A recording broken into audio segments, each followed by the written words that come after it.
जो टॉपिक आ रहा है उससे पहले उस ये बता दे रहे हैं, हिंट दे रहे हैं कि वो एक जंतु है। हिंट दे रहे हैं, आपको पहचानना है वो कौन से जंतु की बात कर रही है मैम जी। वो जंतु जो है उसके पीठ थोड़ी सी ऊपर को उठी होती है। पहले नंबर पे पहचान लिया, ऊंट। तो बात होगी ऊंट की। किसकी होगी? ऊंट को इंग्लिश में क्या कहते हैं? कैमल। क्या बोलते हैं? कैमल। CAMEL camel. क्या बोलते हैं?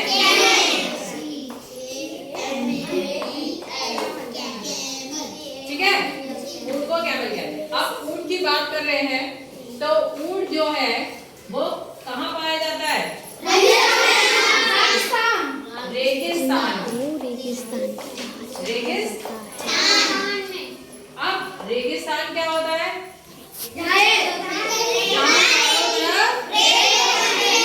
जहाँ रेत ही रेत होती है, जहाँ रेत ही रेत होती है।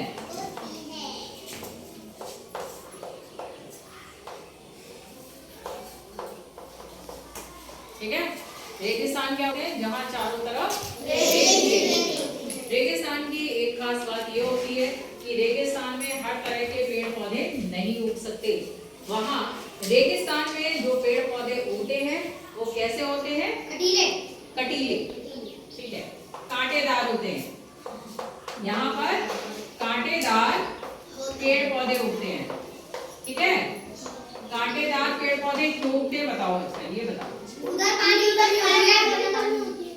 हाँ, क्योंकि वहाँ पानी की कमी होती है। अब तो पानी की कमी होती है तो पत्तियां जो है वो कांटों में बदल जाती हैं। जो पत्तियां होती हैं वो कांटों में बदल गई। ठीक है, ये कांटा हो गया, ये पत्ती हो गई।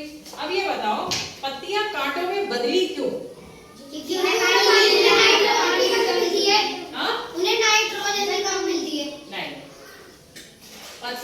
पत्तियों का एरिया इतना ज्यादा है, इसमें से पानी जो है, पानी जो पौधे के अंदर है वो जब बहुत तेज धूप पड़ेगी तो इसमें क्या होगा? वाष्पोत्सर्जन, यानी कि पानी जो है वो पत्तियों से बाहर आएगा। ठीक, अब अगर जब ये पत्तियां कांटों में बदल गई, एक तो इतने एरिया से पानी निकलना और एक इतने जरासे से, किससे ज्यादा पानी उड़ जाएगा? पत्तियों से ज्यादा उड़ जाएगा। इसलिए ये पत्तियां जो है किसमें रूपांतरित हो जाती है? कांटों में। समझ में आ गया जी? अब वापस आते हैं अपने टॉपिक की तरफ। ऊंट रेगिस्तान में मिलता है। ठीक है, इसको इंग्लिश में कैमल कहते हैं। रेगिस्तान जहाँ चारों तरफ। अब ऊंट की खास बात देखी जाए तो ये कई दिनों तक बिना पानी पिए रह सकता है। कई दिनों तक बिना पानी पिए रह सकता है। सही बात है जी। बिना पानी पिए रह सकता है। बताओ कैसे? हाँ, एक करके बोलो बोलो। क्योंकि वो एक ही बार में कई लीटर पानी पी लेता है जो कि उसके पेट में एकत्रित रहता है एक जगह पे, और जब उसको पानी नहीं मिलता है तो वो उसी पानी को इस्तेमाल कर लेता है। ठीक है, दूसरी बात आपने देखा है कि ऊंट की पीठ के ऊपर एक कुबड़ बना होता है। जी, ठीक है, कुबड़ में उसका भोजन इकट्ठा रहता है। भोजन जो है इकट्ठे रहने को बोलते हैं संचित रहना। भोजन क्या रहता है? संचित रहता है। कहाँ पर रहता है? कुबड़ में। अब इसका भोजन किस रूप में संचित रहता है? तो वसा के रूप में। किसके रूप में? वसा के रूप में संचित रहता है। और वसा को ही बोलते हैं आप लोग चर्बी। चर्बी। वसा को क्या बोलते हैं? चर्बी। जैसे बहुत मोटे हो जाते हैं जो लोग, कहते हैं चर्बी जम गई है ना, चर्बी इकट्ठी हो गई, यही तो बोलते हैं। तो ऊंट का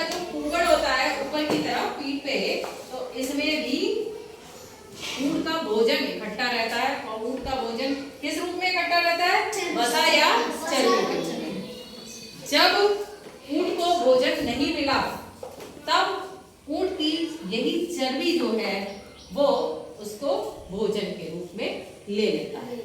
ठीक है, इसको चर्बी का इस्तेमाल कर लिया जाता है। तो खाने के लिए क्या चाहिए? भोजन, और पीने के लिए पानी भी इसने एक बार में काफी इकट्ठा कर लिया। भोजन किस रूप में? वसा के रूप में इकट्ठा हो गया। जब उसे भोजन की जरूरत हुई तो यही वसा इस्तेमाल कर ली गई। इसीलिए ऊंट कई दिनों तक बिना खाए और पिए रह सकता है। ठीक है, नेक्स्ट है ऊंट को रेगिस्तान का जहाज कहते हैं। क्या कहते हैं इसे? ऊंट को रेगिस्तान का जहाज क्यों कहते हैं? रेत में बहुत तेज भागता है। हाँ, जहाज बहुत तेजी से जाता है, तो वैसे ही ऊंट भी रेत में बहुत तेजी से दौड़ता है, इसीलिए उसे रेगिस्तान का जहाज कहते हैं। अब वो तेजी से दौड़ क्यों लेता है? क्योंकि इसके पैर जो है वो गद्देदार होते हैं। कैसे होते हैं? ठीक है, पैर गद्दीदार होते हैं, तो वो रेत गर्म होती है। जब वो रेत पर पैर रखता है, गद्दीदार होने की वजह से उसे उतना गर्म फील नहीं होता है, फील यानी महसूस नहीं होता है, और वो तेजी से वहां पर दौड़ लेता है। इसीलिए ऊंट को रेगिस्तान का नेक्स्ट पॉइंट और है कि ऊंट किस काम आता है। ऊंट की एक तो सवारी हो जाती है, और सवारी के काम में आ गया। दूसरा, बोझा ढोने के काम में भी लिया जाता है। देखा है आप लोगों ने? ऊंट के ऊपर कोई सामान है, वो भी रेगिस्तान के लोग जो है उन्हें एक जगह से दूसरी जगह अपना कोई सामान ले जाना होता है, तो वो भी उसमें किसकी मदद लेते हैं? रेगिस्तान में किसी को एक जगह से दूसरी जगह जाना है, तो उसमें भी सवारी के तौर पे ऊंट का प्रयोग इस्तेमाल किया जाता है। ठीक है, तो ऊंट से रिलेटेड ये आप लोगों का चैप्टर भी है। इससे रिलेटेड क्वेश्चंस कितने बन गए? पहला क्वेश्चन ये हो गया, ऊंट को इंग्लिश में क्या कहते हैं? कैमल। ऊंट कहाँ पर पाया जाता है? रेगिस्तान किसे कहते हैं? बोलो।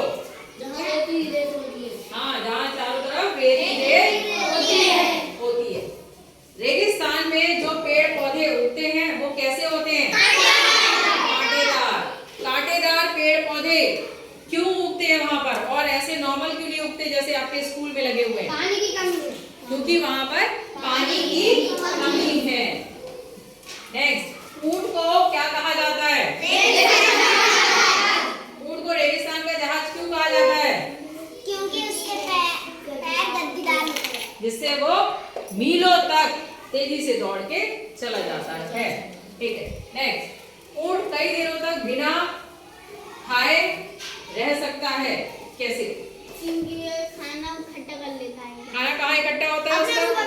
कुबड़ में। कुबड़ में किस रूप में इकट्ठा होता है? वसा के रूप में। वसा को और क्या कहते हैं? चर्बी। चर्बी। Very good.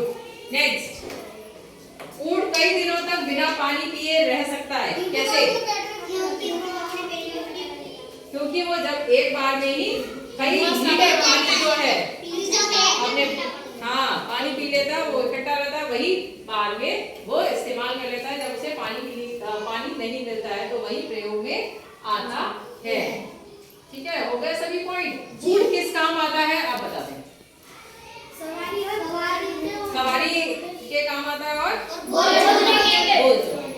अब बताइए, आपको क्या ये क्वेश्चन आंसर्स लिखने की जरूरत है, याद करने की जरूरत है? सबको तैयार हो गए? और कितना आसान सा टॉपिक है ना? अब यहाँ पर एक पॉइंट बार बार आ रहा है कि रेगिस्तान में जो ऊंट है वो कई दिनों तक भूखा और प्यासा रह सकता है। तो प्यासा कई दिनों तक उसे रहने की, काफी दिनों तक वो प्यासे कैसे रह जाते हैं? पानी वो इकट्ठा कर लेते हैं। तो रोज रोज पानी क्यों नहीं मिलता? पानी की कमी है। पानी की कमी है, और पानी बहुत दूरी फ्री में मिलता है, तो एक बार में जब वो लोग लेके गए ऊँट को वहीं पर ही पानी पिला लिया। कई किलोमीटर पैदल चल के जाना पड़ता है, तो वो कई किलोमीटर गए। अब जैसे आज ऊँट को पानी पिला लिया, कल फिर पता लगा 10 किलोमीटर जाना है, तो 10 किलोमीटर के लिए आपको सोचना पड़ेगा ना। तो एक ही बार में पानी पिला के ले आए, फिर 2-3 दिन तक काम चलाया, फिर उसके बाद फिर पिला लिया जाके, जिससे कि रोज रोज नहीं भागना पड़ा। अब वहां पानी की कमी है, तो आप ये सोच रहे हो वहां पानी की कमी हमेशा रही है, ऐसा नहीं हुआ। वहां पर पहले जैसे अपने लोगों के यहाँ है, ऐसे ही वहां पर हर प्रकार की वनस्पतियां मतलब पेड़ पौधे उगते थे। पहले वहां भी पानी हुआ करता था। जैसे अभी आप लोग के यहाँ भी बताया जाता है, लगातार स्कूलों में भी प्रोग्राम चलाए जा रहे हैं, टीवी पे भी आते हैं, रेडियो पे भी आते हैं कि पानी की बचत करिए। पीने वाला पानी जो है एक सीमित मात्रा में ही है। आप सोचे जो समुद्र में पानी है इतना ज्यादा, वो हम इस्तेमाल कर पाएंगे? नहीं, क्योंकि समुद्र का पानी कैसा होता है? खारा होता है, वो हम इस्तेमाल नहीं कर सकते, वो हम पी नहीं सकते ना। तो पीने वाला पानी जो है वो बहुत ही कम मात्रा में है, उसको अगर हम बचाएंगे तभी हम आगे अपने भविष्य के लिए पानी को सेव कर पाएंगे। बचाएंगे तो तभी हमें भविष्य में पानी मिल पाएगा। एक बार वो अगर पानी खत्म हो गया, अब जैसे कुछ लोग क्या करते हैं, काफी देर तक पाइप लगा के गाड़ियां वगैरह धुल रहे हैं, किसी के यहाँ मोटर चल रहा है तो टैंक भर गया फिर भी पानी निकल रहा है ना। कोई नहा रहा है तो टंकी खोल के बाल्टी में पानी बहता जा रहा है, उसके नीचे की तरफ को बहता जा रहा है, फिर भी आप उसे क्या कर रहे हो, टैप को बंद नहीं कर रहे हो। इस तरीके से अगर पानी की बर्बादी की तो आने वाले टाइम में अपने यहाँ भी मरुस्थल हो जाएगा, यानी रेगिस्तान बन जाएगा। ठीक है, वहां भी यही सब हुआ है। और आज जबकि बहुत ज्यादा गर्मी पड़ जाती है, बहुत ज्यादा गर्मी पड़ती है, तो वहां सूखा पड़ जाएगा। जो थोड़ी बहुत जगह पानी मिलता है वो भी जब सूखा पड़ जाता है तो कई किलोमीटर 20-20, 10-10, 15-15 किलोमीटर दूर जाके पानी, पीने वाला पानी उन लोगों को मिलता है। और कई जगह तो ऐसी है कि जहाँ पर कि छोटा मोटा, जहाँ कभी पहले तालाब रहा होता है वो भी रेत से पूरा कवर हो चुका है, तो गड्ढा खोद खोद के बहुत नीचे में मिट्टी वाला ही उन्हें पानी मिल पाता है, रेतीला पानी।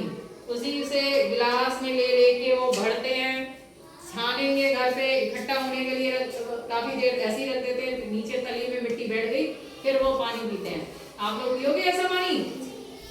तो पानी को बचाने के तरीके जो है वो कई बार हमने बताए हैं कि जैसे नहाइए तो बाल्टी में पानी भर के नहा लीजिए, मोटर चलाइए, जितनी देर के लिए आपको पानी की जरूरत है थोड़ा बहुत और भर लीजिए स्टॉक में। कूलर में लग रहा है एक दिन में अगर हमारा 10 लीटर पानी खर्च होगा, 10 लीटर का तो उतना ही भरिए।